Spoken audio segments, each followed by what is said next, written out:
Bismillahirrahmanirrahim. Assalamualaikum warahmatullahi wabarakatuh. Alhamdulillah rabbil alamin. Wassalatu wassalamu ala Rasulillah wa ala alihi wa sahbihi ajma'in. Inna ahsanal hadithi kitabullah wa khairal hadi hadi Muhammad sallallahu alaihi wasallam. Wa syarrul umuri muhdatsatuha wa kullu bid'atin dhalalah wa dhalalatin finnar. اللهم ذكرنا مما نسينا وعلمنا منه ما جهلنا وأصلح أنفسنا واجعل القرآن أخلاقنا ربنا عليك توكلنا وإليك أنبنا وإليك المصير. أما بعد, Alhamdulillah, mari sama-sama kita bersyukur pada Allah Subhanahu wa taala dengan segala nikmat dan rahmat yang Allah Subhanahu wa taala bagi kita dapat sama-sama berada dengan Allah Subhanahu wa taala pada pagi ini. Sama-sama kita berada dalam suasana ilmu, berada dalam suasana menghayati ajaran Allah Subhanahu wa taala. Untuk berkali kita hari ini kita berdamping dengan Al-Quran Karim. Saya selalu sebut satu hadis Nabi sallallahu alaihi wasallam yang diceritakan oleh Sayyidina Utsman bin Affan radhiyallahu taala anhu, di mana Nabi sallallahu alaihi wasallam bersabda, khairukum man ta'allama al-Quran wa 'allamah. Dalam riwayat lain Nabi sallallahu alaihi wasallam bersabda, inna afdalakum man ta'allama al-Quran wa 'allamah. Maksudnya Nabi sallallahu alaihi wasallam bersabda, sebaik-baik kamu ialah orang yang mengaji Quran dan mengajar Al-Quran Karim. Sayyidina Utsman bin Affan radhiyallahu taala bila dah sampaikan hadis ini kepada murid dia, itu nama Abdurrahman Abdullah bin Ubaid As-Sulami rahimahullah ta'ala, seorang tabi'in. Apabila diterima hadis daripada Sayyidina Utsman bin Affan radhiyallahu ta'ala anhu tentang kelebihan orang yang mengaji Quran dan mengajar Al-Quran Karim, itu yang menyebabkan dia tersebut satu ungkapan kata dia, wadzakal ladzi aq'adani maq'adi hadha. Inilah yang menyebabkan aku duduk sendiri di mana yang kamu tengok pada hari ini. Di mana dia Abdurrahman bin Abdullah bin Ubaid As-Sulami rahimahullah ta'ala, dia buat kelas Quran lebih kurang 40 tahun di Masjid Kufah. Masjid Kufah bermula daripada masa Utsman bin Affan radhiyallahu ta'ala, sampailah pemerintahan, sampailah masa Hajjaj Ibn Yusuf Al-Saqafi. Lebih kurang 40 tahun dia berada di masjid untuk mengaji ataupun mengajar Quran Karim. Sebab bagi dia sendirilah di antara benda yang dia faham daripada apa yang disebut oleh Utsman bin Affan radhiyallahu ta'ala anhu daripada Nabi sallallahu alaihi wasallam. Hadis tersebut adalah khairukum man ta'allama al-Quran wa 'allamah, sebaik-baik kamu ialah orang mengaji dan mengajar Al-Quran Karim. Maka dengan hadis ini kata dia, wazakal ladzi aq'adani maq'adi hadza, inilah yang menyebabkan aku duduk sini sepanjang puluh-puluh tahun untuk mendapat pahala daripada Allah Subhanahu wa taala. Saudara-saudara sekalian, kita mari sini insya-Allah, walaupun kita sejam seminggu, tapi insya-Allah ini satu majlis yang terlalu mulia, yang dianggap sebagai sebaik-baik majlis ataupun sebaik-baik pekerjaan untuk orang yang berdamping dengan Al-Quran Karim. Kita berdoa supaya Allah Subhanahu wa taala sentiasa bagi taufik kepada kita sehingga kita boleh mendekati Al-Quran daripada semasa ke semasa, dan kita akan dapat pahala yang disebut Nabi sallallahu alaihi wasallam tadi, ialah sebaik-baik kamu ialah orang yang mengaji Quran dan mengajar Al-Quran Karim. Itulah harapan kita insya-Allah taala. Tuan-tuan dan puan-puan sekalian, muslimin muslimat, insya-Allah hari ini kita akan masuk surah baru, iaitu dikenali sebagai surah Al-Ahqaf. Surah Al-Ahqaf itu surah yang ke-46, juzuk yang ke-26. Muslimin dan muslimat sekalian, surah Al-Ahqaf adalah surah yang ke-40 ini, iaitu dalam juzuk yang ke-26, iaitu dinamakan surah Al-Ahqaf. Sebenarnya kita tengok dalam pembicaraan ulama, sebab apa dia dalam surah ini dikenali sebagai surah Al-Ahqaf, kerana dia sesuai dengan satu peristiwa yang berlaku di satu kawasan kepada kaum Ad, iaitu kaum Nabi Hud alaihissalam, iaitu dikenali sebagai Ad, di mana mereka telah dibinasa oleh Allah Subhanahu wa taala di tempat namanya Al-Ahqaf, di kawasan selatan Yaman, di kawasan di Yaman, iaitu satu kumpulan yang telah dibinasa oleh Allah Subhanahu wa taala, yang dikenali sebagai kaum Ad. Tuan-tuan dan puan-puan sekalian, boleh terpati pada sejarah termada manusia. Di sana ada kumpulan manusia yang begitu hebat, yang pernah wujud dalam sejarah manusia, yang dikenali sebagai kumpulan besar-besar, dikenali Sa'ad, Samud, Fir'aun dan sebagainya. Ditepati dalam Al-Quran kan Allah Subhanahu wa taala sebut dalam surah Al-Fajr alam tara kaifa fa'ala rabbuka bi'ad iram dhatil imad allati lam yukhlaq mithluha fil bilad wa thamud alladhina jabu as-sakhra bil wad wa fir'auna dhil awtad alladhina taghaw fil bilad fa aktharu fiha al-fasad wa sabba 'alaihim rabbuka sawta 'adzab. Allah Subhanahu wa taala sebut dalam Quran Karim tentang bawa satu kumpulan manusia yang telah bina tamadun yang begitu hebat. Tamadun yang wujud sejarah manusia kaum 'Ad, Samud, kemudian Fir'aun dan sebagainya. Itu antara tamadun yang begitu hebat yang Allah Taala catat dalam Al-Quran Karim yang kita baca daripada semasa ke semasa. Tapi walaupun tamadun yang begitu hebat dan tanpa perkongsian, kerana dia bermasalah dengan Allah Subhanahu wa taala. Walaupun hebat macam mana sekalipun, maknanya dia akan berkesudahan dengan kebinasaan daripada Allah Subhanahu wa taala. Sebab kenapa mereka dibinasa? Walaupun hebat tamadun dia orang, kadang-kadang tak boleh nak banding kehebatan dia orang. Dengan umur yang begitu panjang, kemudian bangunan yang begitu hebat yang mereka buat, tengok senang-senang tamadun, tengok senang kisah sejarah, tak mana masa ujian masa sekarang ini. Nak cerita hebatnya, tak hebat dia orang itu. Tapi kerana mereka ni ada dua sifat, alladzina taghaw fil bilad fa aktsaru fiha al-fasad.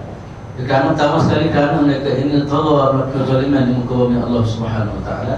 Sepatutnya kenikmatan yang Allah Ta'ala bagi dia orang yang berbina tamadun begitu hebat, sepatutnya menyebabkan mereka ini tunduk dan akut kepada kuasa Allah Subhanahu wa taala. Tapi tidak, mereka ini taghaw fil ard, mereka ini melakukan taghaw ataupun taghut ataupun kezaliman di muka bumi Allah Subhanahu wa taala. Yang kedua ialah wa aktsaru fiha al-fasad. Banyak mereka melakukan kefasadan di muka bumi Allah Subhanahu wa taala. Maka di antara kemuncak kefasadan ialah mereka syirik atau mereka tak tunduk pada perintah Allah Subhanahu wa taala.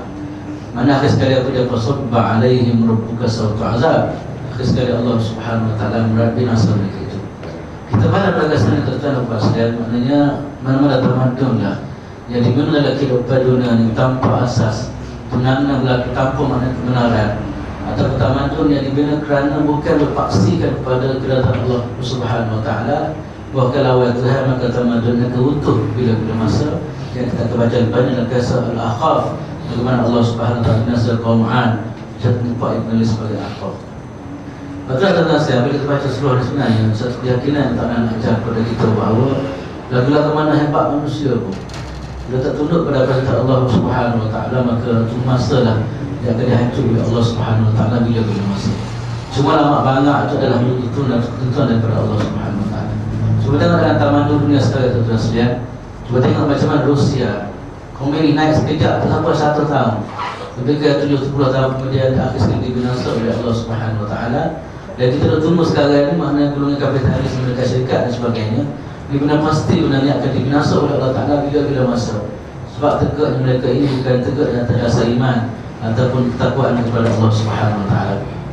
Dan benar inilah yang disebut oleh Syekh Qutb rahimahullah taala, kata dia, Amerika allati ra'aituha, Amerika yang pernah aku tengok di bawah satu tulis saja, maknanya dia menggambarkan bahawa satu kehancuran akan berlaku pada masyarakat Amerika ataupun dunia barat yang menolak ketuhanan Allah Subhanahu wa taala.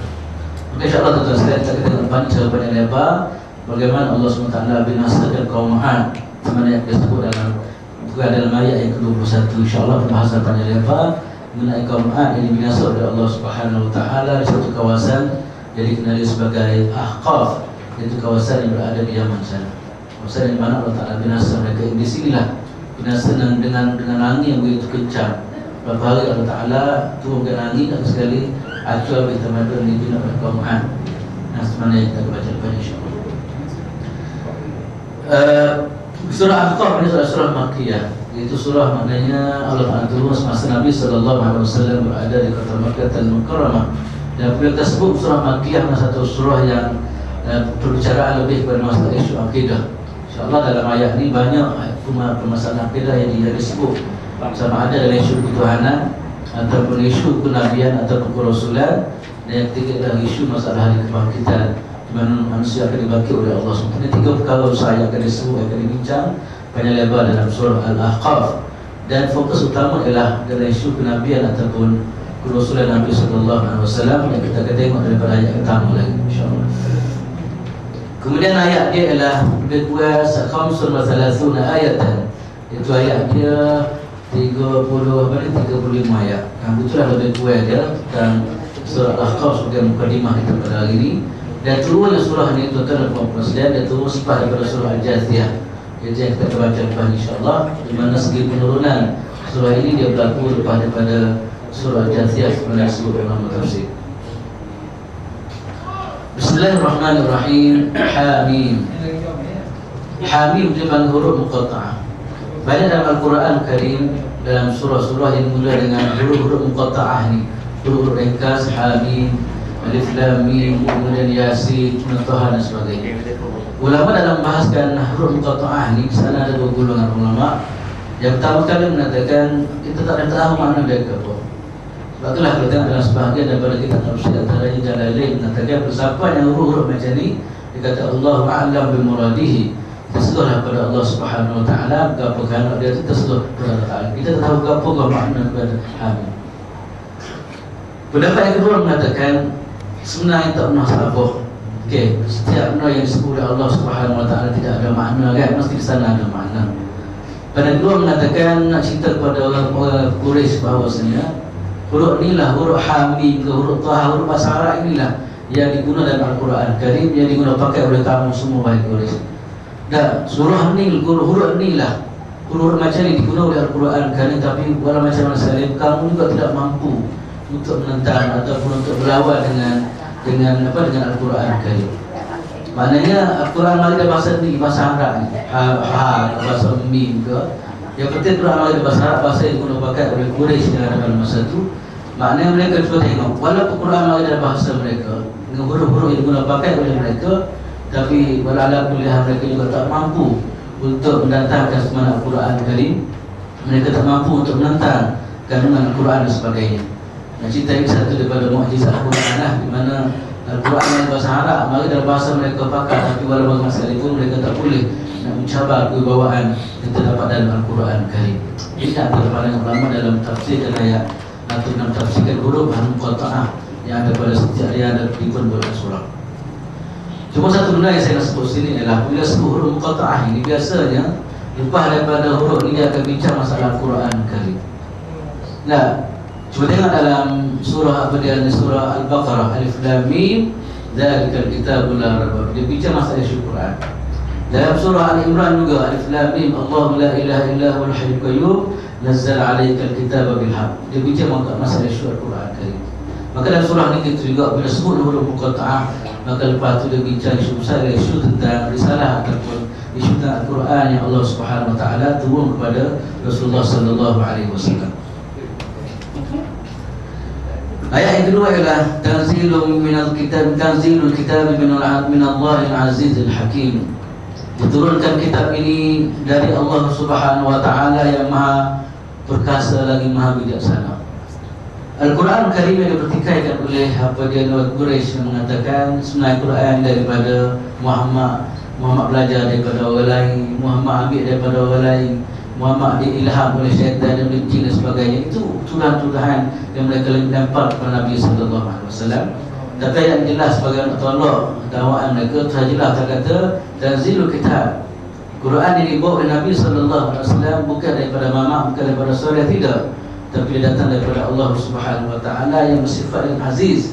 Allah Subhanahu Wa Taala maha perkasa. Kemudian Al-Hakim maknanya Allah Taala maha bijaksana. Bijaksana mana letak benda kena pada tempat itu dipanggil bijaksana. Apabila ayat ini tuan-tuan sekalian, kita baca ayat ini, maknanya kita satu benda keyakinan kepada kita, maknanya Quran yang kita menjadi perlembagan hidup kita ni bukan calai-calai. Dia merupakan satu panduan daripada Allah Subhanahu Wa Taala yang mencipta manusia, yang mencipta langit dan bumi. Maka tak sepatutlah kita tolak Quran ni. Maknanya Quran satu benda luar biasa. Benda yang datang daripada Allah Subhanahu Wa Taala yang buat segala-galanya. Dia tahu kehendak manusia, dia tahu makna maslahat yang ada daripada manusia. Sebab itulah orang yang menentang Quran atau Quran mana kafir semua, mana semua manusia yang memang bermasalah semua. Sebab Quran memang daripada Allah Subhanahu Wa Taala. Kita sebut Al-Aziz, Allah Taala maha perkasa. Maknanya perkasa Allah Taala tak boleh nak atasi Tuhan. Allah Subhanahu Wa Taala adalah apa dia ni, kuasa segala-galanya. Yang kedua pula ialah Allah Subhanahu Wa Taala Al-Hakim, iaitu Allah Subhanahu Wa Taala maha bijaksana. Okey. Apabila kita tahu makna Quran daripada Tuhan, daripada Tuhan yang Aziz Al-Hakim, daripada apa dia, Tuhan yang maha kuasa dan maha bijaksana ni, Maka sepatutnya bagi kita orang yang tahu benda kita terus beriman kepada Allah dan beriman pada segala apa yang ditetapkan oleh Al-Quran Karim. Sebab Allah Ta'ala mana kita faham, Tuhan tidak menzalimi manusia. Tuhan bagi panduan dia adalah untuk bagi kebaikan kepada manusia. Sebab dia sebut kalimat Al-Hakim letak pada tempat. Saya kata begini letak sesuai dengan manusia. Al-Hakim maknanya satu benda yang letak sesuai sungguh, padan atau pada bagi buat syekh fi mahallihi, letak satu benda pada tempatnya. Sebab tu kalau orang yang cuba nak menentang keluar Al-Quran, nak menentang syariat Allah Subhanahu Wa Taala, dia manusia yang memang tidak sempurna hidup dia, manusia yang tidak waras pemikirannya. Kalau dia beriman kepada Allah Ta'ala, dia tahu sana ada yang pencipta, dia tahu sana ada yang apa dia ni Tuhan yang segala-galanya, maka nas sendiri dia akan beriman kepada ketetapan daripada Al-Quran Karim. Sebab itulah tuan-tuan sekalian, kita jual Al-Quran, kita doa apa dia ni, kita cuba nak menetabatkan Al-Quran. Sebab kita rasa ini satu benda yang begitu mulia, datang daripada Allah Subhanahu Wa Taala, bukan datang daripada manusia. Sebab itulah lagu-lagu mana pun tuan-tuan sekalian, kita kena jual lah lagu-lagu mana kita kena jual dalam hidup kita, bagaimana nak menetabatkan Al-Quran kan. Cuma saya tengok ni kadang-kadang kita tuan-tuan sekalian, kita ni percaya pada Al-Quran, tapi budaya hidup kita tidak melambang kita beriman dengan Al-Quran kan. Kalau benar-benar kita yakin daripada Allah Ta'ala Al-Aziz Al-Hakim, kita rasa maknanya kita sentiasa rapat dengan Al-Quran dari segi bacaannya, dari segi penghayatannya, dari segi mendayakan Al-Quran dalam hidup. Sebab itu berlaku macam tu lah.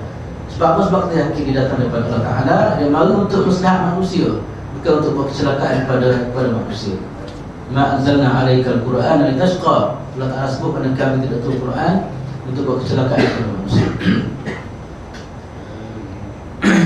Kemudian itu yang pertama sekali, mana saya sebut apa dia Quran bukan daripada Muhammad, tidak, Quran daripada Allah Subhanahu Wa Taala.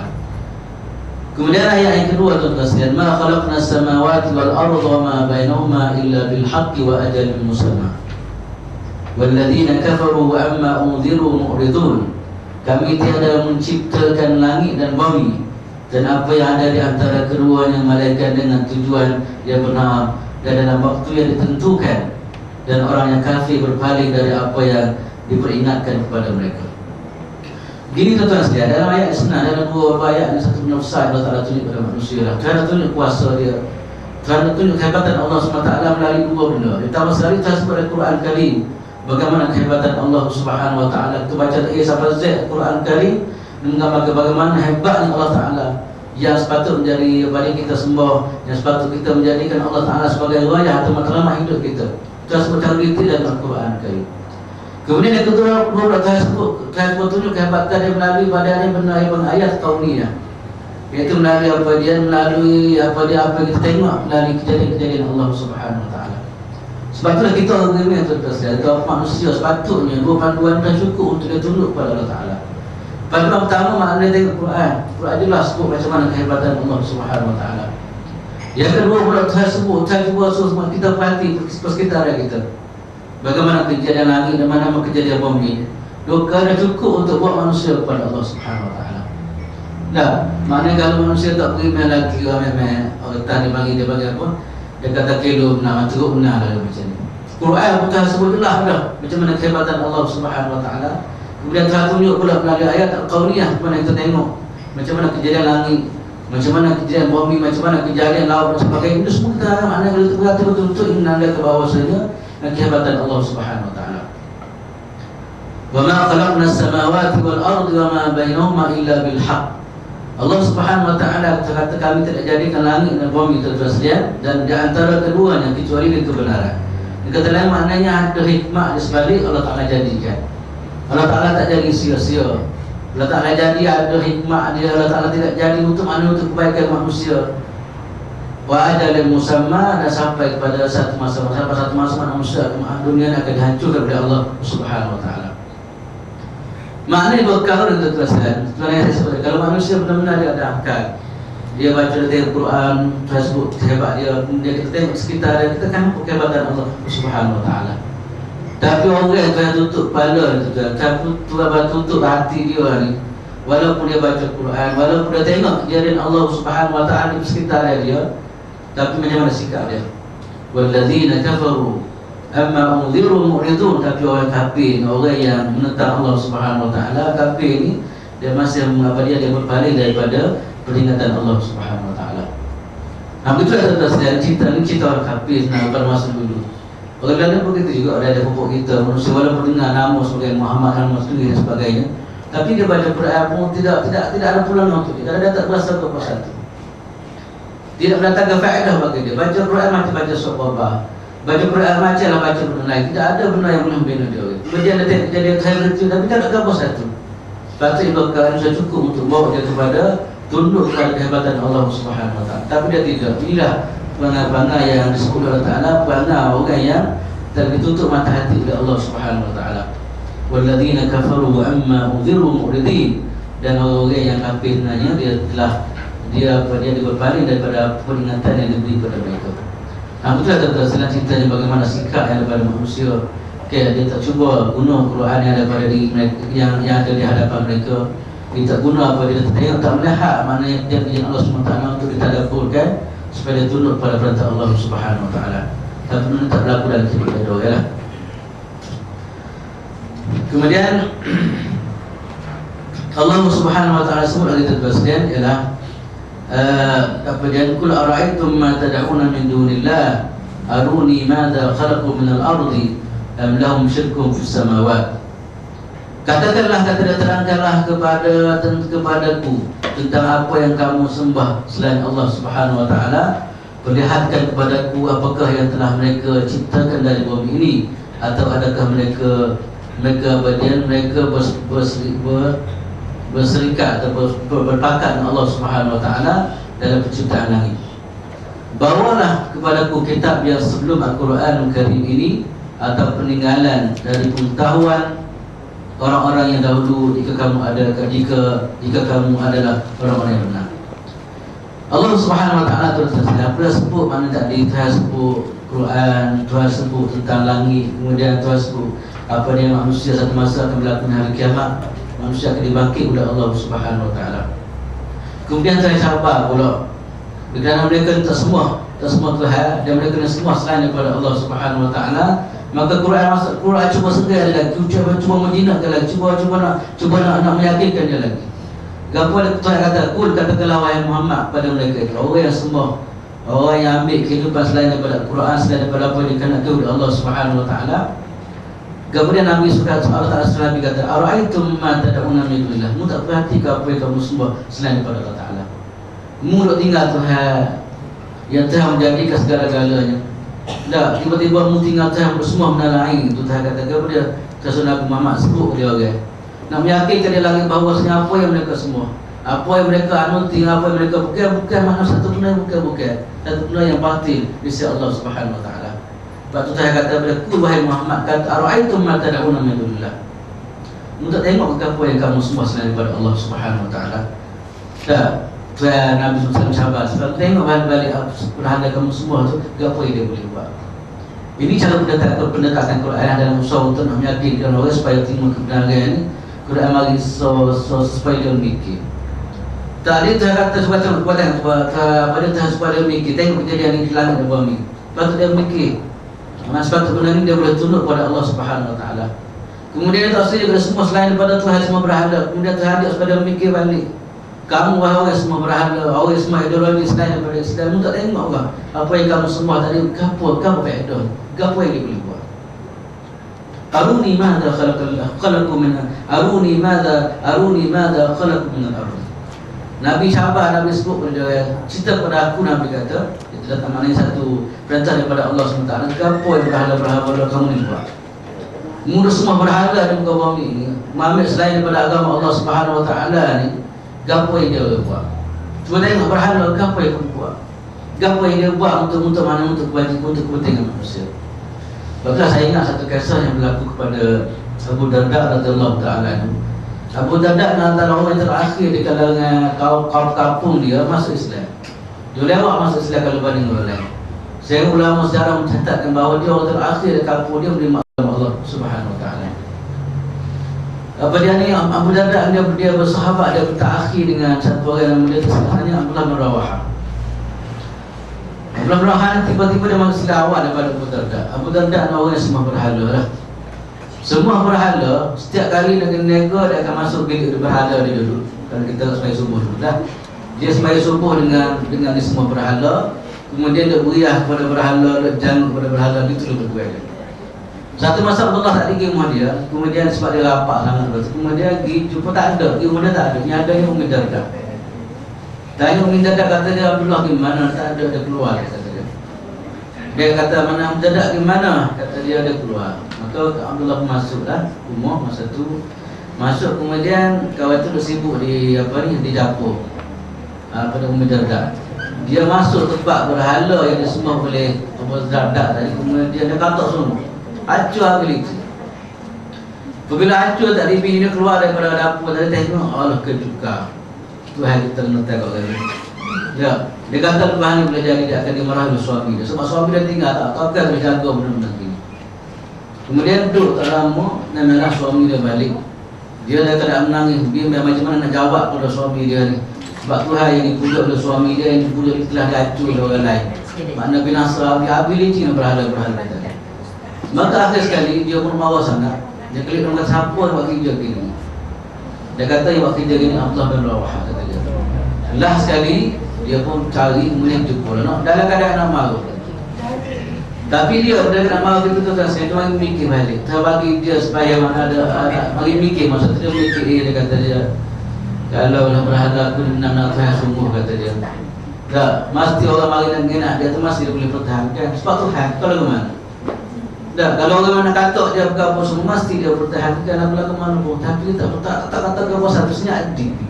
Bukan kerana senyap adik kemudian dia hancur oleh orang lain pula. Dia memikir panjang gitu. Last sekali dia kata bukan Tuhan, dia kata dia. Bukan Tuhan saya lah begini kata ni. Last sekali Allah Ta'ala campur hidayah kita, kemudian dia istihad timur Islam dengan Nabi SAW. Nak cerita yang maknanya itulah satu perasaan. Nak cerita kalau dia fikir betul-betul maknanya berhala-berhala itu semua tadi tak ada apa-apa sebenarnya. Dah tak ada apa-apa. Sebab kita tengok lah ni lah panah pun tak kata. Sebab kita tupak lah. Cokoh lama dah begitu. Ujian pun tak kata panah pun tak kata apa dah. Apa dia lembu mari nak tapal dah pun tak kata apa lalak pun tak kata apa. Dah. Kalau benar-benar fikir saya rasa tak timbul isu maknanya dia rasa bodoh dia semua belum macam tu. Sebab itulah Allah SWT perintah supaya Nabi sebut dia. Aruni ma'adha khalaqu minal ardi. Cuba tunjuk kepada aku, apakah berhala-berhala kamu semua ni dia buat ke apa sebenarnya? Dia cipta ke apa dia? Dia buat, nak kata dia buat langit tak buat pun. Nak kata dia buat umur tak buat pun. Nak kata dia buat manusia tak buat pun. Ini cara pendekatan Al-Quran dalam usaha untuk meyakinkan mereka bahawa apa mereka semua ada satu benda yang batil, satu benda yang tak betul. Yang kedua pula ialah am lahum syirkun fis samawat. Kau gini, Nabi tanya, Nabi diperintah Allah Ta'ala supaya tanya dia, kau pada berhala-berhala ni berfungsi sama untuk buat langit dan bumi, untuk buat langit dan untuk buat langit bersama-sama Allah Subhanahu Wa Ta'ala. Cuba tu ada, jual dua kata mana berhala-berhala kamu ni berfungsi dengan Allah Subhanahu Wa Ta'ala untuk buat langit. Jadi tiga perkara yang Allah Subhanahu Wa Ta'ala sebut sinilah maknanya ceritanya, dan cuba nak meyakinkan bahawa berhala-berhala yang menjadi pujaan orang kafir Quraisy pada masa itu satu benda yang bukan Tuhan sebenarnya, satu benda yang dibuat-buat oleh manusia. Dari segi kuasa tak ada apa pun dia tak boleh buatkan. Sedangkan Allah Ta'ala sebenarnya surah ayat yang kedua tu, ma khalaqnas samawat, Allah Ta'ala yang menjadikan langit dan segala-galanya. Tapi berhala yang kamu semua sebenarnya satu benda yang tidak betul, satu benda yang batil, satu benda yang bukan yang dicipta oleh kamu saja. Dia adalah bukan Tuhan. Tuhan sebenarnya Allah Subhanahu Wa Ta'ala yang bersifat dengan Al-Aziz Al-Hakim. Kemudian Tuhan tanya lagi dia orang melalui Nabi SAW, dia ada semua berhala itu dalam asal mana? Dah kafir Quraisy itu semua berhala atau siapa-siapa tak kira lah.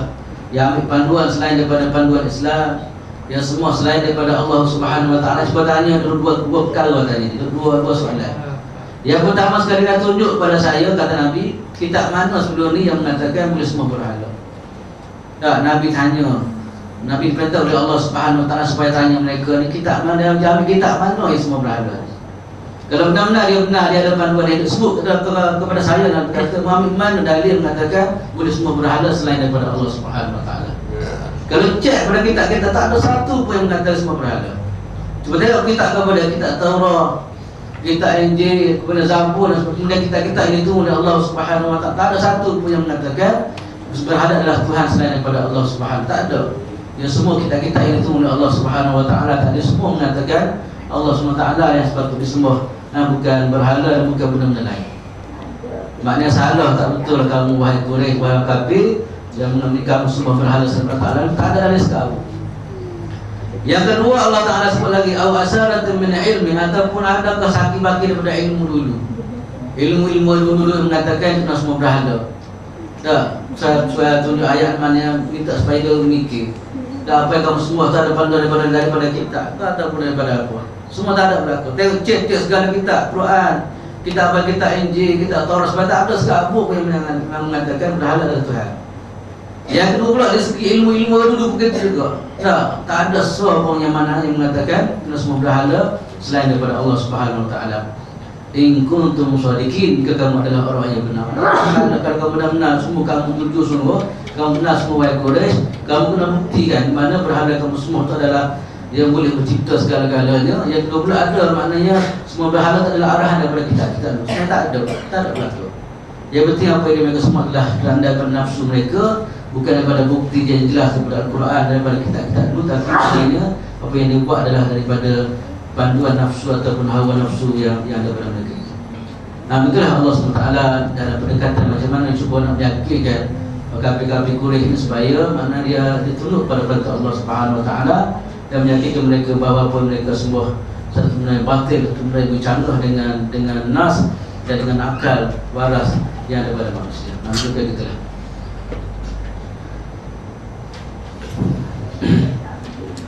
Kemudian ayat yang kelima ialah وَمَنْ أَضَلُّ مِمَّنْ يَدْعُو مِنْ دُونِ اللَّهِ مَنْ لَا يَسْتَجِيبُ لَهُ إِلَى يَوْمِ الْقِيَامَةِ وَهُمْ عَنْ دُعَائِهِمْ غَافِلُونَ. Dan siapakah yang telah sesat daripada orang yang menyembah sembahan-sembahan selain daripada Allah, yang tiada dapat memperkenankan doanya sampai hari kiamat, dan mereka lalai dari memperhatikan doa mereka. Allah SWT cuma meyakinkan lagi bahawa nak menafikan maknanya kemampuan yang ada pada berhala mereka semua. Dah lah maknanya Tuhan sebut soal lagi. Tuhan jelaskan lagi maknanya tak betul yang berhala ni. Ya, kamu semua berhala memang tak tepat pun. Sebab apa? Pada ayat berikut Allah Ta'ala mengatakan waman adallahu mimman yad'una min dunih. Tidak ada pada sesat orang semua selain daripada Allah Subhanahu Wa Taala. Tak, mana ayat kedua yang saya sebut, ayat mana Tuhan bersifat Azizul Hakim, Tuhan yang mencipta langit dan bumi. Hak ni yang patut kita semua. Kalau semua selain daripada hak ni, maknanya itulah orang yang paling sesat di sisi Allah Subhanahu Wa Taala. Tidak ada orang paling sesat kecuali orang yang sembah selain daripada Allah Subhanahu Wa Taala. Cuma gini tuan-tuan sekalian, kalau sebut semua Tuhan yang kita ingat berhala sajalah. Kalau orang dulu boleh jadi berhala saja, tapi lah ni banyak semua selain daripada Allah Ta'ala. Kadang-kadang ideologi lain, kadang-kadang pegangan lain yang kita tegak selain daripada pegangan agama Allah. Tak satu benda yang diangkat sebagai penyembahan selain daripada Allah Subhanahu Wa Ta'ala. Kita jangan anggap maknanya semua berhala saja. Banyak benda manusia semua selain daripada Tuhan. Kadang-kadang semua pangkat, kadang-kadang semua pemikiran orang lain, kadang-kadang semua apa dia ni, semua duit, atau kadang-kadang semua hawa nafsu dan sebagainya. Ini dia antara benda yang bercanggah dengan konsep asal sepatutnya manusia semua, iaitu semua Allah Subhanahu Wa Taala lah. Kemudian man la yastajibu lahu ila yaumil qiyamah. Di mana orang ni apa dia melekat, berhala mereka semua sebenarnya. Yang pertama saya kata tak ada boleh sesat kecuali daripada Allah semua selain daripada Allah Taala. Yang kedua pula mana berhala ni tak pernah menyahut, tak pernah apa dia ni menyahut memberi pertolongan kepada manusia pada hari kiamat. Tak ada. Cuba tak ada, berhala tak boleh buat apa pun sebenarnya. Kalau berhala dia boleh tolong orang, kalau berhala dia boleh menyahut suruhan orang dan sebagainya, maka patut disembuhlah. Tapi kalau tak ada apa satu itu, berhala yang mereka semua tidak ada apa-apa sebenarnya. Tak, wahum an du'aihim ghafilun. Kemudian dia pun maknanya apa yang diminta oleh manusia dia tak boleh nak layan sebenarnya. Tak, dia tak dengar, dia tidak apa, dia tak dengar, dia tidak melihat, dia tak fikir sebagainya. Dia adalah satu benda yang tak ada campur satu. Tak, maka macam mana kamu boleh sembah mana benda-benda selain daripada Allah Subhanahu Wa Taala? Ini Tuhan sebut so kan, maknanya tak sepatutlah. Ini yang sesat yang nyata di mana orang sembah benda-benda yang tidak datangkan faedah. Dunia pun tak boleh beri kesan, apatah lagi akhirat. Maka tak adalah orang paling teruk sekali orang macam ni lah. Orang yang sembah selain daripada Allah Subhanahu Wa Taala, dan sembahan dia pula mana tidak mendatangkan faedah sikit apa dunia dan akhirat. Bahkan Allah Subhanahu wa taala sebut dalam ayat terakhir, ayat ke-6 tu, ayat akhir saya rasa setakatnya yang akhir ni seperti saya kita sikit. Wa idza husyira an-nasu kanu lahum a'da'an wa kanu bi'ibadatin kafirin. Dan apabila manusia dikumpulkan pada hari kiamat, nescaya sembahan-sembahan itu menjadi musuh mereka dan mengingkari pemujaan-pemujaan mereka.